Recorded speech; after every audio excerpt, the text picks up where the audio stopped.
আসসালামু আলাইকুম রহমতুল্লাহি বারাকাতু।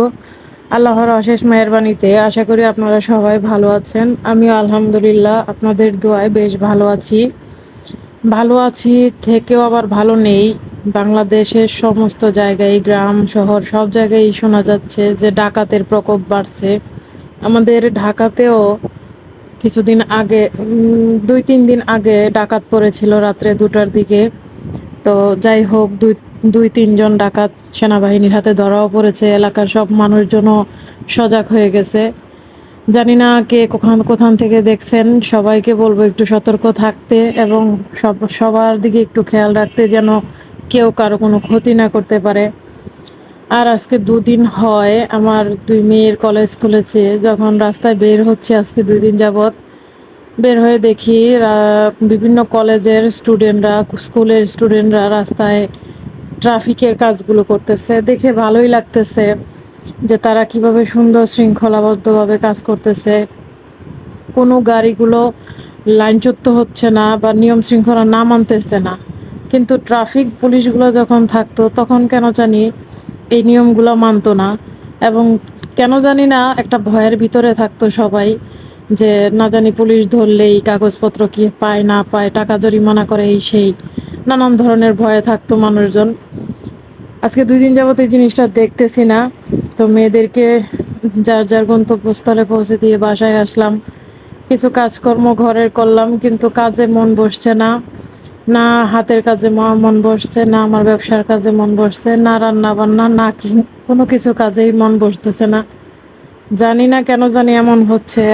আল্লাহ পাকের কাছে প্রার্থনা করতেছি, আল্লাহ পাক যেন আমার মনের এইসব অস্থিরতা দূর করে দেন এবং আমার কাজে আহ, ভালোভাবে মনোযোগ দিতে পারি, সেই দিকটা যেন আল্লাহ আমাকে সাহায্য করেন এবং ছেলে মেয়ে সংসার সব কিছুর দিকে যেন খেয়াল দিতে পারি।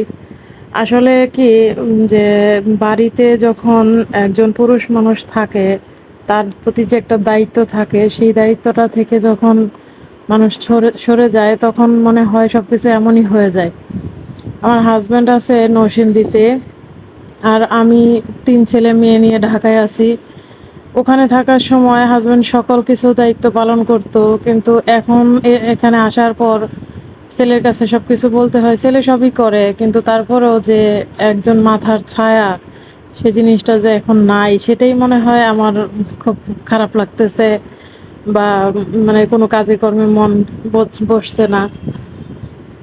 উনি উনি যখন থাকতেন বাসায় বাড়িতে, নরসিংদীতে যখন থাকতাম আর কি, তখন সব কিছুর একটা আমেজ ছিল, যে রান্না করব, এখন খাবে, সকালে খাবে বা দুপুরে এসে খাবে, রাত্রে খাবে, এইসব জিনিসের একটা আমেজ ছিল। এখন মনে হয় সেই আমেজটা নাই। বাচ্চাদের খাওয়ার তেমন একটা কোনো চাহিদা দেখি না। তারা তাদের ইচ্ছা হচ্ছে তো খাচ্ছে, না হচ্ছে তো খাচ্ছে না। ঠিক আমারও এরকমই একই অবস্থা। যাই হোক, এখন স্কুল কলেজ খুলেছে, বাচ্চারা নিয়মিত স্কুলে যাবে, হয়তো বা আমার নিয়মটাও একটু আনডিসিপ্লিন থেকে ডিসিপ্লিনে আসবে।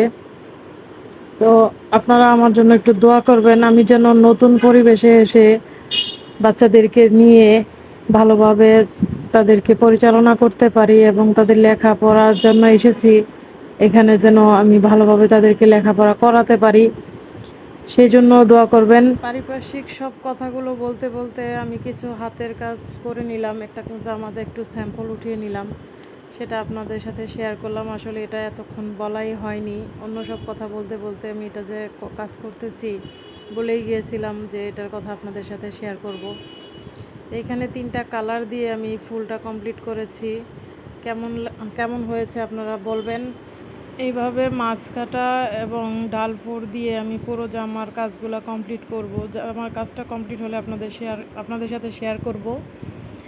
আর যে যেখান থেকেই দেখছেন না কেন, আমার ভিডিওটি লাইক কমেন্ট শেয়ার করে সাবস্ক্রাইব করে পাশে থাকবেন, আমার জন্য দোয়া করবেন এবং আমার কাজগুলো নিয়ে কমেন্ট করবেন।